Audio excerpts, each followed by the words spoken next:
KDRT akhir-akhir ini marak diperbincangkan, tapi tanpa melihat siapa mereka. Di sini kita ingin mengomentari bahwa solusi yang diberikan selama ini itu nampaknya hanya merupakan pembelaan kepada kaum perempuan. Padahal sebetulnya terjadi KDRT itu tidak hanya pada satu pihak, tapi itu merupakan interaksi dua belah pihak. Nah, ya di sini maksudnya bukan membela kaum laki-laki ataupun bukan membenarkan KDRT yang dilakukan. Tapi di sini saya ambil contoh. Misalnya ada sebuah kasus bahwa seorang laki-laki dan istrinya seorang perempuan itu melakukan usaha boleh dikatakan kuliner misalnya, dan ini mereka itu mempunyai tamu orang-orang yang dominan adalah pria. Nah, di sini yang menjadi pelayan adalah pihak perempuan. Nah, dalam hal pelayanan ini tamu-tamu mereka ini cenderung berpandangan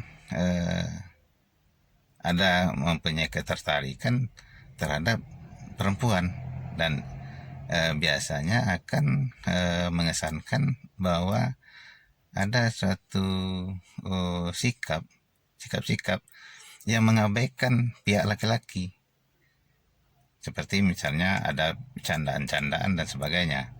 Nah, dalam hal ini pihak laki-laki tentu akan merasa tidak menyenangkan, dan apa yang dilakukan oleh para laki-laki tersebut dan istrinya ini merespon, ini akan tidak menyenangkan bagi suaminya. Nah, ini salah satu contoh.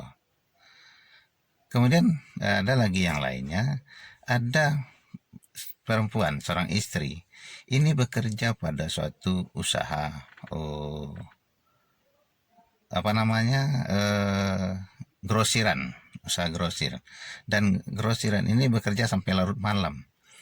Nah, sedangkan yang laki-laki juga bekerja pada suatu instansi. Nah, mereka tidak saling ketemu, hanya bertemu pagi akan berangkat dan malam waktu pulang. Nah, pihak laki-laki cenderung pulang duluan, tetapi pihak istrinya itu biasa agak lebih larut malam, dan dia selalu pulang diantar oleh bosnya yang juga laki-laki. Nah, hal ini mereka ini pulang biasanya diantar ini hanya berdua saja di atas mobil. Nah, ini merupakan hal yang menimbulkan suatu pandangan negatif oleh sang suami. Demikian juga mungkin bagi orang-orang yang di sekitarnya akan melihat ini sebagai satu negatif. Dan jelas ini akan menimbulkan faktor psikologis yang faktor psikologis tertentu lah misalnya. Nah, ini juga rasanya bisa menimbulkan satu hal KDRT. Nah, sekarang kita melihat dan ingin mengomentari KDRT yang pernah terjadi. Sebagian syukur sudah ada yang rujuk kembali, dan itu satu langkah yang baik. Nah, pertama untuk mengomentari masalah, saya mengucapkan dahulu alhamdulillah, syukur alhamdulillah bahwa sekarang mereka telah bersama kembali. Nah, tapi untuk melihat ini tanpa bermaksud untuk memperkeruh atau justru menjadi kurang baik. Nah, kita ingin melihat dari sisi kedua belah pihak bahwa KDRT yang terjadi itu bukan hanya dilihat dari segi fisik, tapi KDRT itu juga mestinya dilihat juga dari segi psikologis. Nah, sekarang bukan kita menyetujui terjadinya KDRT, tapi agar sesuatu itu berimbang, sehingga solusinya pun dapat dilakukan secara berimbang, yaitu dari sisi kedua belah pihak.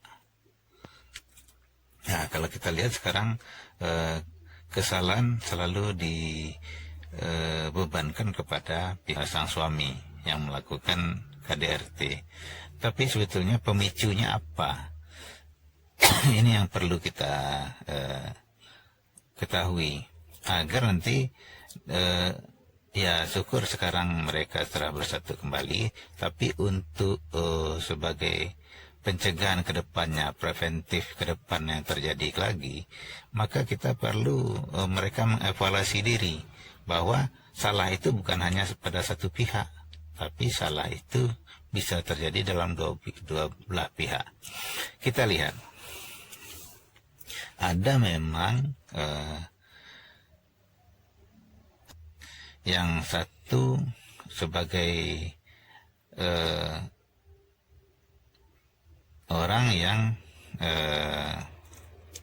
mendapat ketenaran, sedangkan yang satu lagi itu boleh dianggap hanya sebagai pelengkap. Nah, tinggal apakah yang jadi pelengkap ini rela dijadikan pelengkap. Tapi kalau ia tidak rela, ini akan menjadikan beban. Ya, kalau memang mempunyai kerelaan, walaupun misalnya punya potensi, tapi mengikhlaskan satu pihak itu menjadi tenar dan ia menjadi pelengkap, tidak masalah. Tapi kalau yang satunya lagi ini, yang dijadikan pelengkap ini tidak rela jadikan pelengkap, apalagi kalau dia punya potensi dan memang sudah tenar pula, punya potensi, punya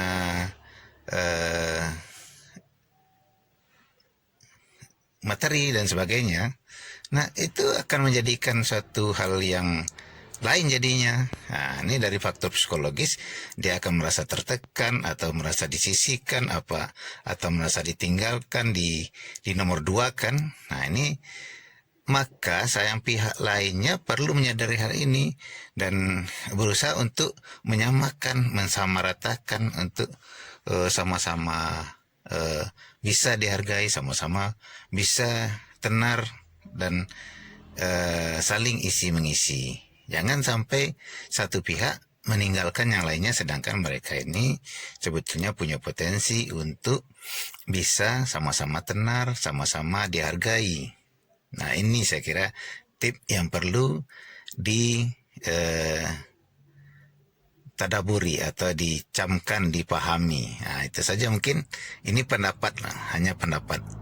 Ya, mudah-mudahan kedepannya akan menjadi lebih baik.